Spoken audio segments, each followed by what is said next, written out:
It's a great honor for me to be here at the Empire Club of Canada today, which is arguably the most famous and historically relevant speakers podium to have ever existed in Canada. It has offered its podium to such international luminaries as Winston Churchill, Ronald Reagan, Audrey Hepburn, the Dalai Lama, Indira Gandhi, and closer to home, from Pierre Trudeau to Justin Trudeau. Literally generations of our great nation's leaders, alongside with those of the world's top international diplomats, heads of state, and business and thought leaders.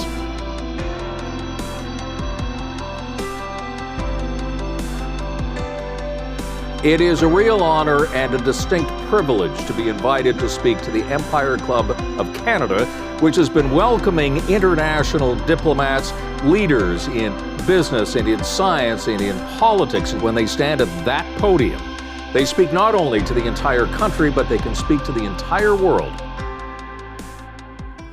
Welcome to the 119th season of the Empire Club of Canada. To our in-person attendees joining us here at the Arcadian Court in Toronto, I'm delighted to be here with you today. And to our virtual audience joining in live or on demand, thank you for your participation and support. This incredible community of colleagues and peers is the driving force behind our mandate to engage, debate, educate, and advance the dialogue on issues of importance to Canadians. Welcome. My name is Sal Rabbani, and I'm the President of the Board of Directors of the Empire Club of Canada. To formally begin this morning, I want to acknowledge that we're gathering today on the traditional and treaty lands of the Mississaugas of the Credit and the homelands of the Anishinaabe, the Haudenosaunee, and the Wendat peoples. We encourage everyone to learn more about the traditional territory on which you work and live. This season, the Empire Club strives to bring you divergent and thought-provoking perspectives on politics, healthcare, business, arts, and culture. Today, we have the pleasure of hosting and hearing from the Honourable Sean Fraser, Minister of Immigration, Refugees, and Citizenship for the Government of Canada, to talk about one of the most pressing issues facing the Canadian economy, labour shortages. The need for more skilled workers is affecting many industries in Canada, and this represents a significant challenge for businesses across the country, particularly in sectors such as construction, manufacturing, and healthcare. The labour shortage is a significant challenge for the Canadian economy and is likely to persist in the years ahead. But as we are gathered here today, I'm reminded of the importance of embracing diversity and inclusivity in our communities. Immigration has always been a cornerstone of our nation's growth and success. The contribution of immigrants to Canada's economy, social fabric, and overall prosperity cannot be overstated. There is no doubt that labor challenges in key industries require us to find collaborative solutions. Today's conversation will provide insight on how Canada's immigration measures can help employers across various sectors and industries build thriving workforces to support Canada's economic growth. Turning to today's program, I want to recognize the Empire Club's distinguished past presidents, board of directors, staff, and volunteers. Thank you for your contributions to making this event a success. The Empire Club of Canada is a not-for-profit organization, and we'd like to recognize our sponsors who generously support the club and make these events possible and complimentary for our online viewers to attend. Thank you to our lead event sponsor, LiUNA. Thanks, Jessica.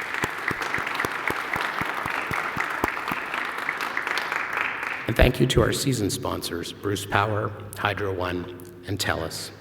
For those joining us online, if you require technical assistance, please start a conversation with our team using the chat button on the right-hand side of your screen. We're accepting questions from the audience. For our speaker, you can scan that QR code found on your program booklet or through the Q&A under the video player. It is now my pleasure to invite Joseph Mancinelli, International Vice President and Head of Canada for LiUNA, to introduce our guest speaker. Joseph, welcome.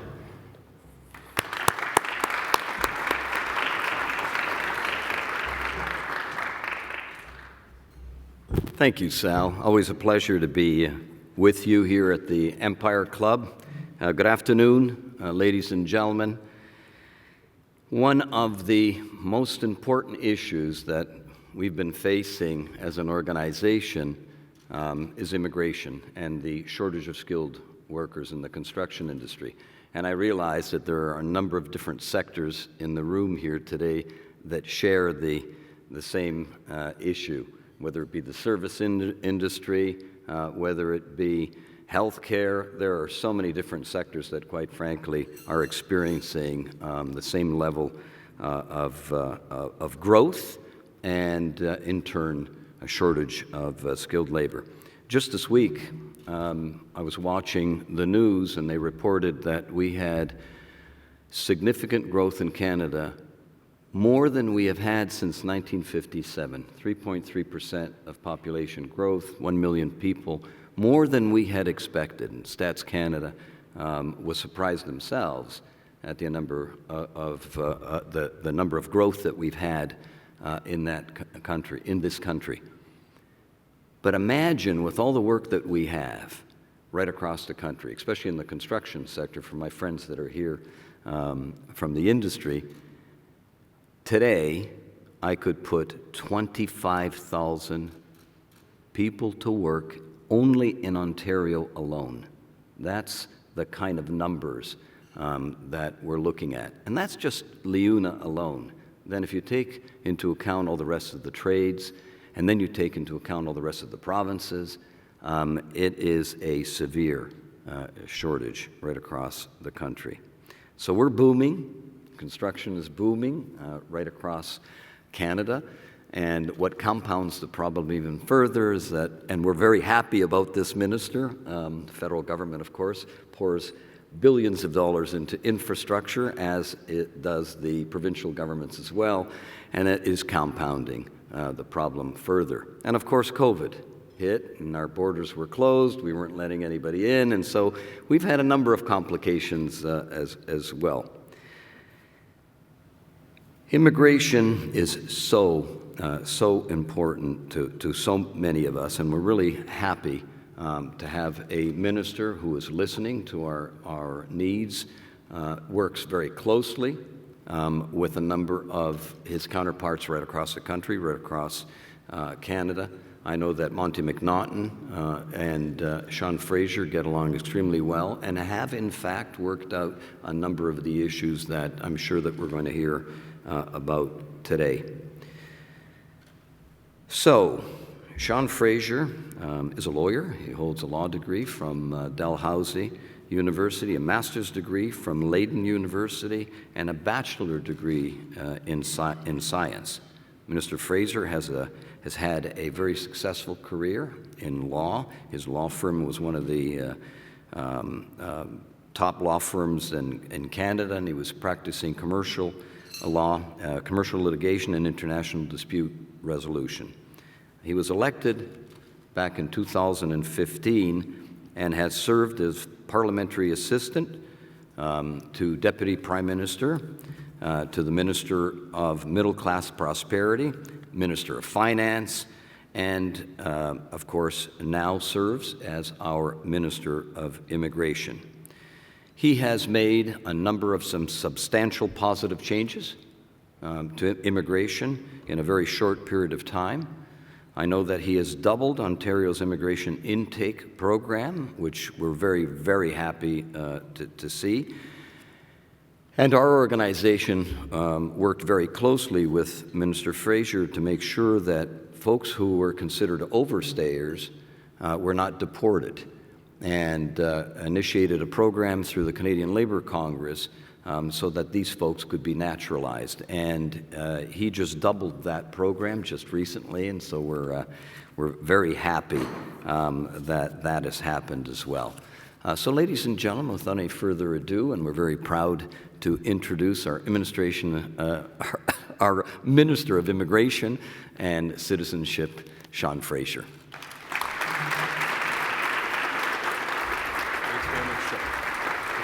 I have to tell you, when we took a picture upstairs, how happy I was that he sat down for that picture. So That's good. welcome, Yeah, Sean. It's all good, all good. Well, look, my career in the NBA has fallen through due to weak ankle, so this will have to do.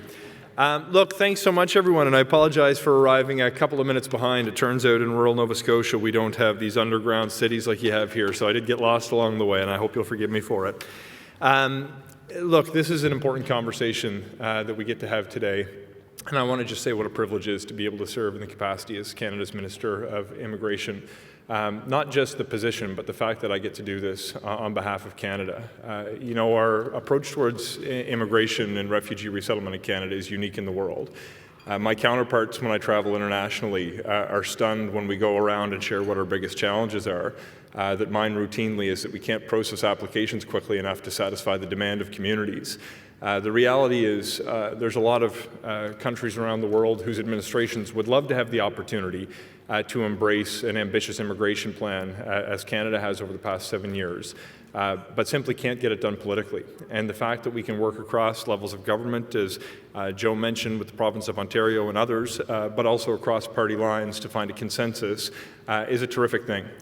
And part of this, I think, is driven by Canada's history. You know, immigration is not something that we do in Canada. It's who we are. It's who we've always been. With the exception of Indigenous communities, every other family in this country has had the opening chapter of their history written by a migrant.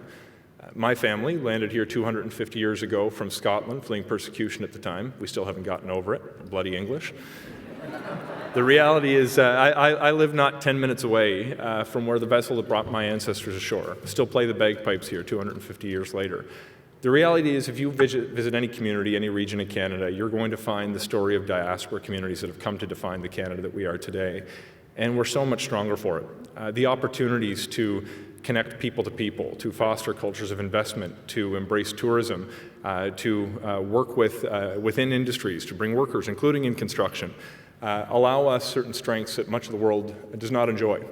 And I think with the success that we've experienced on the back of immigration for more than 150 years now, I think we also share a moral obligation to continue to make good on our reputation to welcome some of the world's most vulnerable.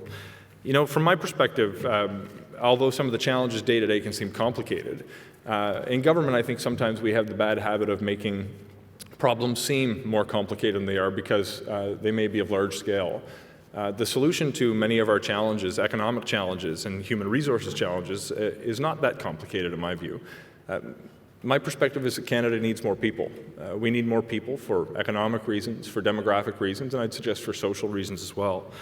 You know, it's pretty easy to spot the economic challenges that we've been living through coming out of this pandemic, but before we address how immigration can help overcome some of these challenges, it's important to understand where we sit compared to much of the world coming out of the most significant, I'd suggest, social and economic crisis that we've experienced, likely since the end of the Second World War. Canada's economy, despite some very real challenges in particular sectors, has come into the COVID-19 pandemic stronger than every other advanced economy in the world. The reality is we are now dealing with virtually the lowest rate of unemployment that we've ever seen. We've got GDP well in excess of pre-pandemic levels, and we've actually seen about 830,000 jobs created since before the pandemic. This is extraordinary. The rate at which we are experiencing economic growth, and sometimes in surprising ways, as the entire world is competing for the same pool of global talent, communicates to me that we have an opportunity to embrace Canadians' welcoming nature, to capitalize on the economic opportunity of our generation. And that's to bring these skills into our country that we so desperately need at a time when many other economies would like to welcome those same people, but don't necessarily have the capacity or the political opportunity to do so. It's not just an economic problem that we're dealing with. Le Canada a également besoin de plus personnes pour soutenir nos collectivités à notre profil démographique. Il y a 50 ans, nous comptions environ 7 travailleurs pour chaque personne retraitée. Ce ratio est chute de près de 3 pour 1, et l'on prévoit qu'il continuera de diminuer. The reality is, across Canada, we may only have 3 workers for every retiree. In my region, we're down to about 2.1 to be more specific. And these demographic trends manifest themselves in extremely concerning ways. Look, if there was an alarm I could pull on one issue, it's Canada's demographic trajectory right now. The reality is if we don't bring more families and working-age people into this country, the economic conversations we're going to be having a generation from now won't be about labor shortages. It's going to be about whether we can afford public services, schools, hospitals, and roads that we depend upon, and too often take for granted, by the way. And I don't mean to say this out of a sense of alarmism. I speak from personal experience. I'll tell you, when I was first running for office, some of the biggest challenges in my own community were the closure of a local elementary school and the loss of the mental health unit at the largest regional hospital in northern Nova Scotia. The reason that we were seeing these losses of services had to do with the out-migration of people. In the case of the school, young families from Atlantic Canada, including my own, had been moving away from Nova Scotia to pursue economic opportunity since forever. But as our fertility rate declined over the years, we were unable to sustain small schools and small communities. With the case of the Aberdeen Hospital, we had one psychiatrist leave town. One psychiatrist. One fewer than we had before meant we couldn't operate that mental health unit safely and had to close it down. And there's still not the same level of crisis mental health services that were available in my community before. Since that time, around 2015, our communities embraced immigration as a strategy to not just solve our economic challenges, but to combat some of these demographic and social challenges. Now, although there's very real challenges, the biggest problems that I have are whether we can build enough houses to welcome all the people who want to move to my community instead of losing schools and hospitals because so many people are leaving. Now, I take challenges associated with growth any day of the week, but we still have to adopt smart immigration policies if we're going to overcome them. And before I get into some of the solutions, I want to touch on a third aspect of the need to continue to embrace immigration. And that's a moral responsibility I think we have to do right by the world. You know, over the course of the past few years during the pandemic, Canada was a bright spot in the world when it came to refugee resettlement. In 2020 and 2021 in particular, Canada was responsible for the resettlement of more people than any other country in the world. In fact, during those 2 years, each of those 2 years, Canada resettled more than 1/3 of the total number of people who were resettled permanently as refugees globally. This is extraordinary, and it's a source of national pride when I meet with people in communities, and volunteers in particular, who've had a hand in fostering a successful integration and resettlement of people. There's a unique opportunity that we have in Canada that I do not think exists anywhere else in the world until we show it to them. And that's to recognize that the people that we're providing a second lease on life to for humanitarian reasons, we can demonstrate to the world that they come up with an awful lot more than the contents of their suitcase. I can tell you the people who've come into my community, they are working in essential jobs. They are making an extraordinary contribution. There's many people in this room may well have heard as the now globally famous success story of Peace by Chocolate. The Haddad family, who came from Damascus after losing their chocolate factory, moved to the small town of Antigonish by complete chance. And they could not have found a more welcoming community who helped build a little shed in the backyard of the home that was provided to them, in part to provide a therapeutic opportunity for their father, Ismaddin, to continue to make chocolate, to get back at what he was good at, back what he knew before. The reality is when he showed up at the farmer's market, he couldn't produce chocolate quickly enough to satisfy the demands of the community. You know, they ran into some xenophobia in my community as well. There was at least one gentleman who approached my now friend Tarek Haddad, the CEO of the company, to say, "I'm sorry you've lost everything, but why did you have to come and take a job for me in my community?" It was the first person he hired on the floor of the factory when they opened up. They got about 50 people working in a small town in Nova Scotia right now that wouldn't have jobs if it weren't for their story playing out in a local community.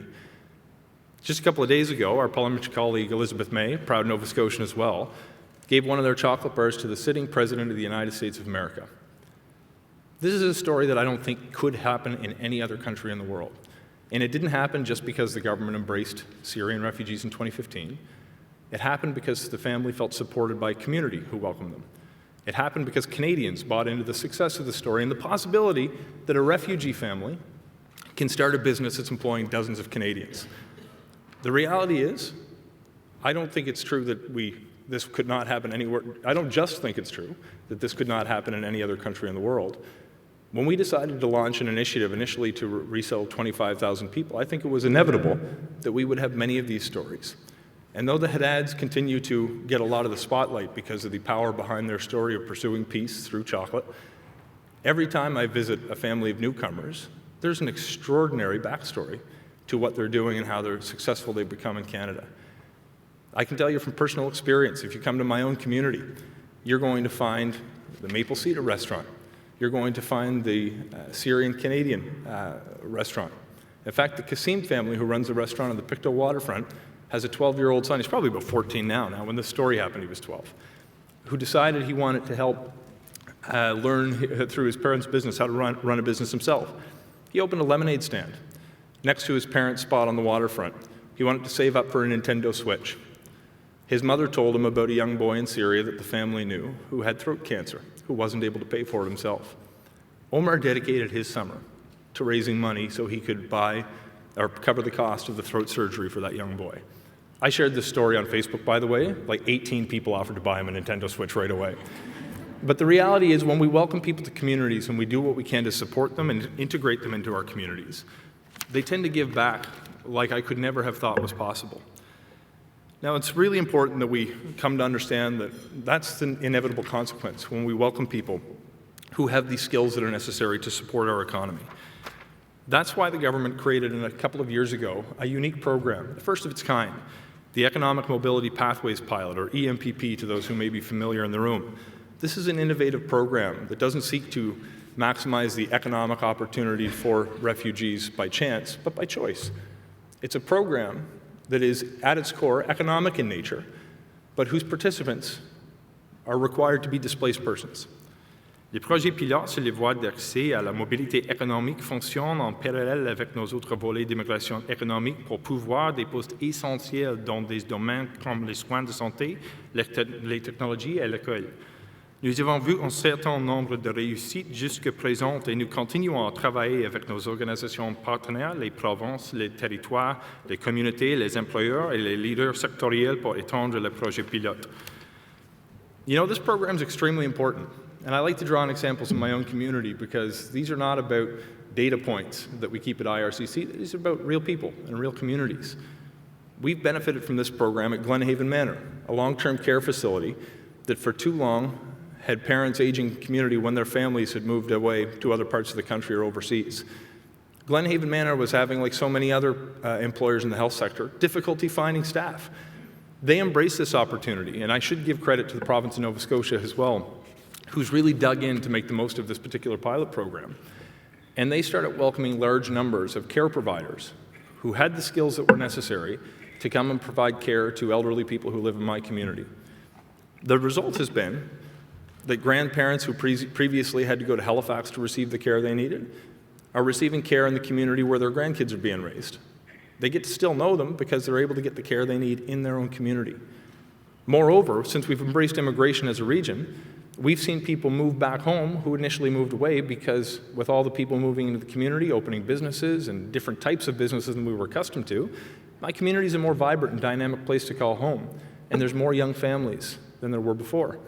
In fact, I don't know if Bahati is here. I thought she was going to be. One of the participants in this program has actually started a family of her own in our community. And now her sister, who was previously in Toronto, moved to rural Nova Scotia just to continue to be close to their family. In our ongoing effort to scale this program up and to respond to the needs of employers, I'm so pleased to announce that this new program, the Economic Mobility Program, will have a standalone federal pathway as soon as this summer. This program will avoid the need for employers to tap into the provincial nominee program, whose precious spaces are hard to come by, or through the Atlantic Immigration Program in my neck of the woods. Cette nouvelle voie d'accès élargira l'accès à davantage d'employeurs dans une vaste gamme de secteurs et d'industries partout au pays, afin de les aider à combler des pénuries de main-d'œuvre. The expanded options mean that this summer, employers are going to be able to hire refugees and other qualified displaced people under any job category. This is going to help Canadian businesses, our healthcare sector in particular, and others recover by bringing in the skills we need in in-demand jobs. We know that Canada needs nurses' aides, personal support workers, long-term care aides, software engineers, teachers, construction workers, and everywhere else across the economy. Nous nous appuyons également sur ce que nous avons appris. Les nouvelles voies rendent le processus de demande plus facile et plus rapide pour les employeurs, grâce à des critères normalisés à l'exigence pour les candidats de présenter seulement en demande. In most cases, we hope to be able to process people through start to finish in about 6 months. And this is going to help improve the existing program, which will still maintain those other parallel pathways. The reality is, I think we need to inspire ourselves to think bigger. I don't think we have to take it as a given that we live in a world where refugee camps are something we accept as normal, where hundreds of thousands of people move out of necessity to flee violence, war, or persecution to a place where they are denied the most civil, social, and political rights that we all take for granted. There's 100 million displaced people in this world. We had almost 1 million jobs available in this country this past summer, and there's 100 million people who have skills to offer that currently have no chance. I've met people who are third-generation members of families that have been living in refugee camp. There's one family who came to one of my communities in rural Nova Scotia. When they brought their children to the house, they were astounded. And when the community members who volunteered to bring them there asked what they were so surprised by, they said, "We'd never seen stairs before at the entry to their home." These kids are growing up in the community. The parents are both working in the community, making a difference. And in the long term, they're going to help us overcome some of our most problematic demographic trends, the consequences of which I outlined previously. The reality is if we do the right thing, we're able to also serve our self-interest. You know, I remember on my first day at the law firm where I started my career, one of the senior partners came in and said, "I'm going to teach you something about negotiation.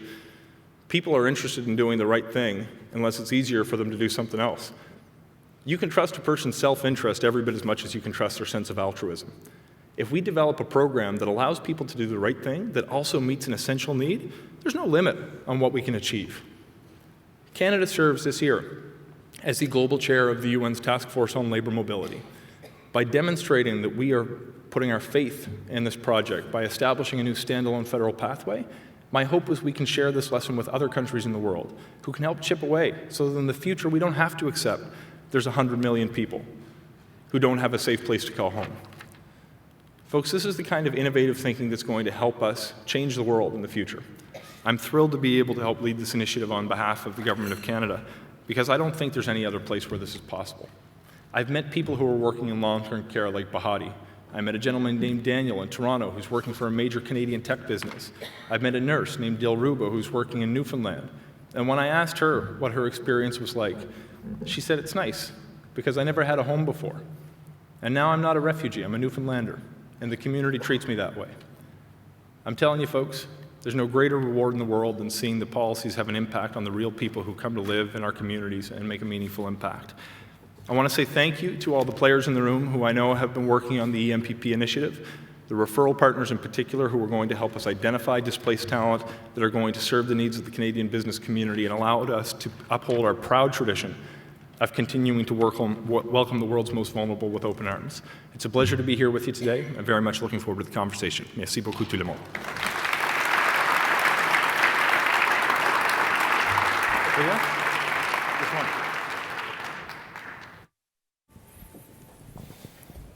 Thank you very much. Testing 1, 2, 3. We've got the mics going. Welcome. Yeah, I think so. And it took me about 5 years to figure out that path, so. Yeah. Well, thank you, Minister, for joining us today. And, I'll start off with a broad question. I know you're involved in a major engagement initiative under this banner, An Immigration System for Canada's Future. Can you kind of elaborate on some of the aims, who you're engaging, and why it matters to all of us here today, whether we're in business, a civil society, or a civil society organization or an NGO? So the initiative you're referring to is the Strategic Immigration Review. In the last federal budget, we were appointed to reassess the nature of Canada's immigration system to determine what kind of a system we need, not just to meet the needs of the economy this year, but to set ourselves on a path that's sustainable and directed towards long-term thinking. Essentially, what kind of reforms do we need to make today that are going to serve the long-term interests of Canada?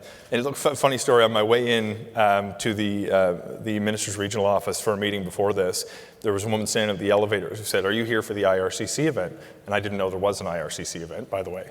And I'm like, well, I could be. I thought it was a different meeting, actually. And she started going through, and she's like, "Okay, well, what's your name?" I told her my name. She said, "What's organization?" I said, "IRCC?" And she said, "What's your position?" And when I told her what my job was, she was so embarrassed. It was terrible. So we were hosting an event I didn't know about a couple floors down from the meeting I actually had.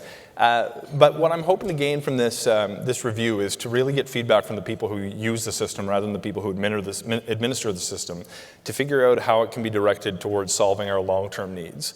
I know there's a lot of talk about the labor gap that we're experiencing now, which is extremely serious. It's going to get worse, by the way, when I look at the demographic trend that we're on, particularly in healthcare and home building. And we've made some changes to policies that will help address some of those challenges that I'm hoping will bear fruit in the second half of this year.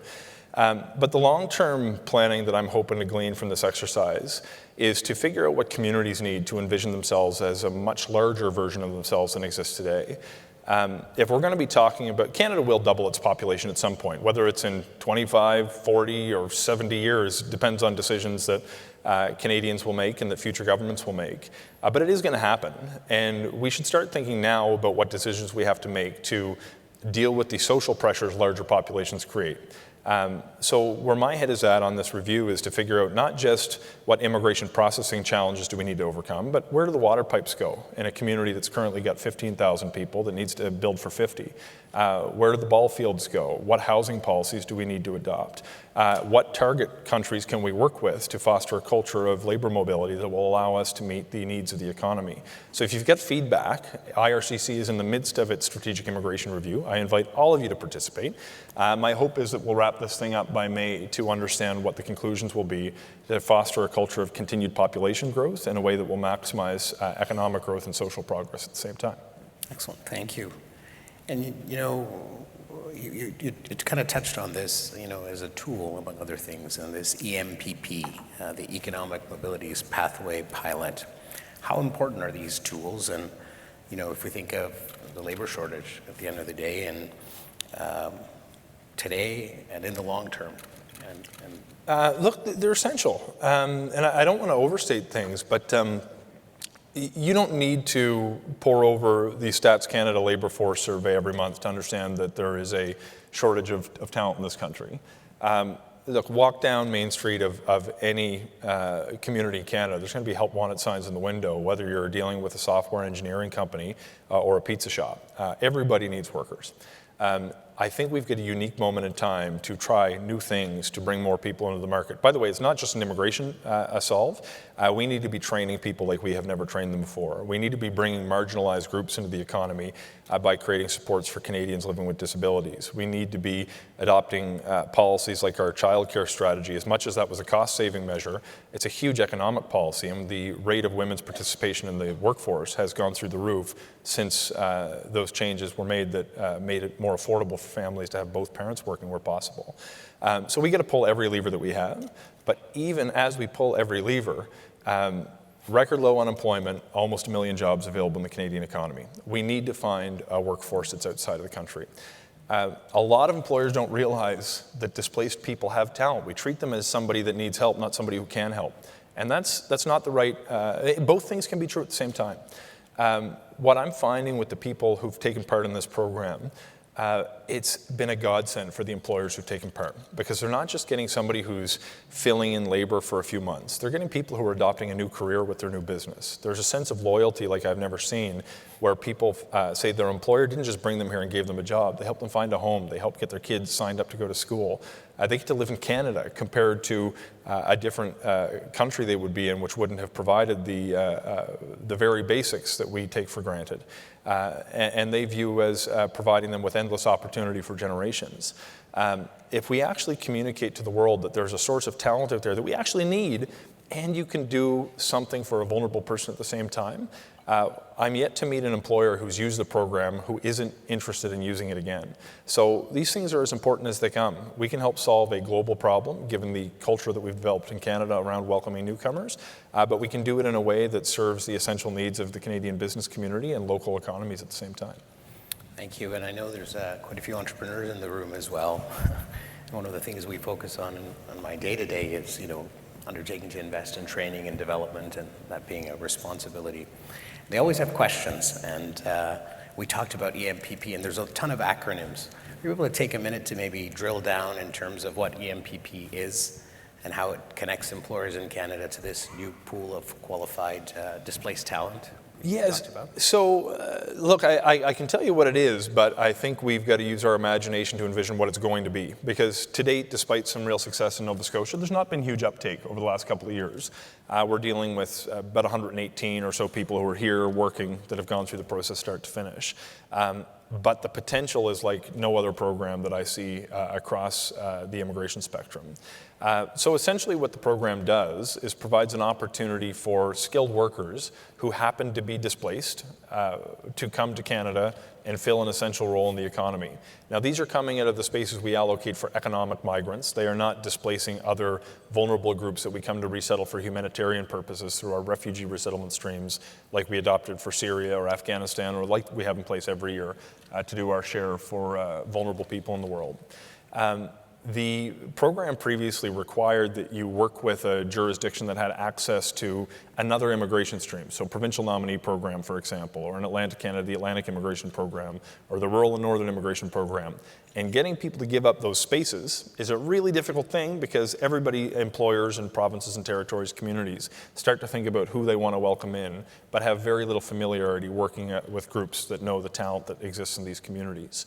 The new program, which will have a standalone federal pathway, will make it a lot easier for employers to find the person that they want by working with referral partners who actually are working on developing inventories of talent right now amongst displaced communities in the world. So employers will be able to work with these referral partners, hire the person that they want who has the talent, who will be able to receive Canada's protection by finding a new life outside of a refugee situation that they're currently living in. So from my perspective, it's a win for the family who gets to come to Canada, a win for the employer, and a win for communities across the country too. That's excellent. And you know, the next part of the question is like the skills, experience of these individuals that you're talking about. You know, how quickly can this program identify and bring them to Canada?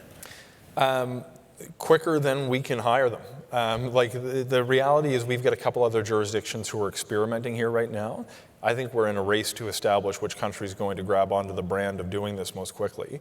And although a lot of the people who have been coming in have been in the personal care or health sphere, it is not limited to that. There's a gentleman that I spoke with actually in Toronto a number of months ago who was selected by Shopify as one of their top employees globally. He's a cloud computing specialist. There are people through the world with extraordinary talent. The referral partners are doing an excellent job right now of demonstrating to the community of displaced people globally that there are opportunities to come to places like Canada and trying to figure out what skills they have. The government in Nova Scotia, during a recent trip to Kenya, actually made 65 job offers to healthcare workers, all of whom are going to come to Nova Scotia to provide care in our communities. This is growing at a breakneck pace, so despite the fact that it's fairly new and we're just sort of learning the ins and outs of how it's going to work, the early indications to me suggest whoever's first to market as a national brand is going to benefit from a solid pipeline of talent, which is going to continue to grow quite rapidly. That's excellent. Thanks for sharing. You know, we've got a lot of stakeholders in the room here today, and you know, this is always a question. You know, what do we need, or what do you need to scale up initiatives such as the MPP? Buy-in. I think buy-in, and then willing partners to copy and paste the model. So if there's employers in the room who are thinking about this, follow up with our office. We will give you all the information that we need, and particularly if you're an employer who has a long-term projected need for labor. I think I can understand how permanent residency programs can be difficult when you're dealing with 6 months to turn around for an employee. But if I'm looking at long-term care, for example, we've had most success in that sector with this program so far because the trend line is that we're going to need workers in long-term care for a generation to come. If you have a long-term predictable need for workers, you should talk to us and talk more importantly to the people who know the reality on the ground who are finding the talent. I see a couple folks in the room who might be able to point you in the right direction as well. Once we see employers start doing this, as I said, I'm yet to meet one employer who's taken part that's not looking to do it again. That's a good sign. Once we get a critical mass in Canada, and we're scaling this program up, trying to quadruple it in size presently, what we're going to do is try to work with partners around the world who always look to Canada when it comes to refugee resettlement on what's the most thinking on the forefront of this wave. The United States, for example, just more or less copied and pasted Canada's private sponsorship model to come up with the Welcome Corps, which the President drew attention to during his recent visit just last week. I had a meeting with my German counterparts who were fascinated by this idea, who, by the way, are hosting temporarily enormous numbers of displaced people that they might be looking to transition into permanent economic opportunities. So if we find Canadian buy-in and 2 or 3 institutional partners at the state level across the world, hopefully before we give up the chair position next year of this global task force, we might put something in the motion that over the course of my life will help millions of people find a better future for themselves and their family. Thank you. You indicated during your remarks at the beginning, that when you meet your counterparts that are responsible for immigration, we're the envy, as a country, among other things. Are there any other countries that are pursuing initiatives like this? There's a few that are trying to, but they're not quite there yet. The United States has shown a real interest, but they want to make sure that they can get a handle on the new Welcome Corps initiative. The Germans in particular I drew attention to, not by coincidence, but because we discussed this program during their visit most recently, where we actually visited a business that was founded by newcomers and employs a mix of Canadians and newcomers. An amazing tech startup with now dozens and dozens of employees in good paying jobs as well, by the way. What I find fascinating, though, is the obstacles that they raise with me in those conversations to getting it done domestically. Because at the ministerial level, everybody's got buy-in. I think there's, amongst G7 economies, everyone knows that we're competing for a global pool of talent right now. And Canada, by the way, is winning that race for talent by almost double what any other country is. But we're not winning it by as wide a margin as I would like. But the Germans in particular said, well, look, with these applications you come in, do you have processing challenges? Yes, of course I do. But we're working very hard to accommodate them. We've hired more people. And they said, how many more people have you hired? And I said, 1,600. And they said, well, how do you have a finance minister that lets you hire that many people? It's because she believes when we welcome workers into the economy, they more than pay for the cost of processing their applications. And they leaned over and joked and said, maybe we should ask for a new finance minister when we get home. But of course, in jest, I think they were good friends. But the reality is we can do things here. We're in a place in the world where we can experiment by combining economic and humanitarian programs in a way that doesn't displace other commitments we've made, but showcases to the rest of the world and to Canadians that doing the right thing can also serve your interests. So we may as well try. Absolutely. And that's a great theme, doing the right thing. Again, going back to some of the small and medium-sized and large employers that are here in the room today, why should they consider this EMPP as a way to meet their medium and long-term labor needs? And how does the expansion open more doors to employers across a wider range of sectors and industries? Look, the first part of the question is why should they do it? Because you need workers and everybody else has a job. If I can cut to the chase, we've never been in a position in my lifetime like this when I look at the Canadian economy. We are dealing with a situation coming out of this pandemic where there has been many opportunities for people who were looking at changing jobs, and a lot of people took them. Thankfully, my community hasn't yet decided it's time for me to switch. That day may come, who knows? But the reality is, no matter what we do from a training point of view, no matter what we do to bring marginalized groups into the economy, we cannot meet the long-term predictable skills gap that is going to be there. The labor shortage, look, over the course of the next year and a half, there will still be a need for workers, but precisely what it's going to do is hard to tell. But if I look down the road 20 and 30 years, there are certain sectors that we know we're going to need people because of our aging population. In particular, both because people will need to be taken care of, but skills are going to be retiring out of the workforce at a pace that we've never experienced with the baby boomers hitting retirement age right now. In fact, a lot of them left prematurely during and after the pandemic. So why do it? You probably need to. A lot of small and medium-sized employers that I talk to who don't have big HR departments are terrified of embracing immigration. The ones that end up trying it once or twice figure out, hey, it's actually a workable thing. It takes a little bit longer than we might like, but hey, we get a worker at the end of the day that we wouldn't have otherwise had. And once you do it once, you know how to do it twice. And if you've got long-term predictable skills gaps your business is going to be facing, It's the cost of embracing immigration as a growth strategy is far less than the cost of not availing yourself of the opportunity of foreign talent that we want to welcome into the country. On how it opens doors, that was the second part of the question. Look, once you start to see communities have a culture where one or two businesses embrace immigration as a growth strategy, it's the coolest thing to watch, because you see others start doing it as well, particularly when you have good local organizations like Chambers of Commerce, and you guys have all the institutions in the world here in Toronto. But the big opportunities that I see are not just for large-scale businesses in big cities, but for small and medium-sized businesses and small communities. What you end up actually seeing is the community gets to see a future for itself, because small-town Canada, by the way, is living in a very different world than we are in urban environments. People are not so worried just about the next worker they're going to come in. They're worried about the next family that's going to leave.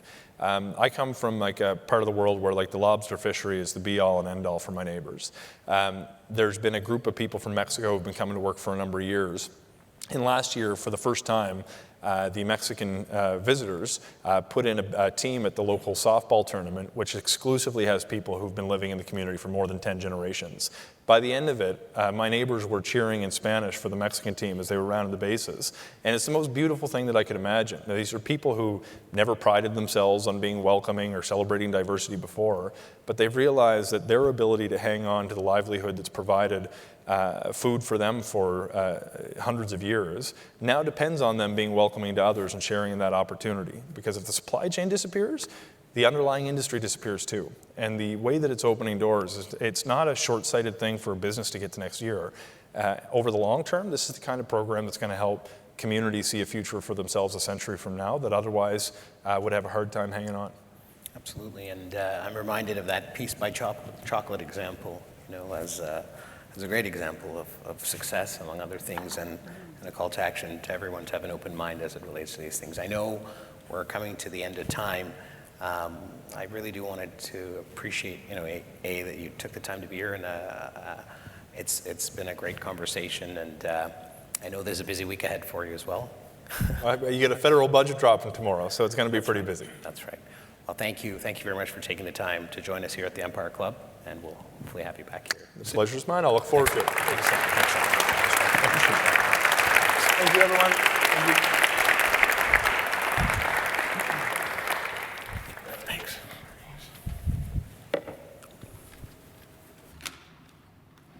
Thank you, Minister Fraser, and thanks again to Joseph Mancinelli of LiUNA and all our sponsors for their support, and everyone joining us today in person or online. As a club of record, all Empire Club of Canada events are available to watch and listen to on demand on our website. The recording of this event will be available shortly, and everyone registered will receive an email with the link. Our next event will be at One King West Hotel on Wednesday, March 29th, and I'll be joined by James Sonyak, Chair of the Canadian Nuclear Isotope Council, to explore Canada's position as a world leader in the development and use of life-saving medical isotopes to enable modern healthcare. On March 31st, we'll be welcoming to the podium the Ontario Minister of Finance for a keynote speech and fireside chat on Ontario's 2023 budget. Thanks again for being here today. We invite you to enjoy your lunch, among other things, get to know one another, and we'll convene shortly after the lunch service. Thank you.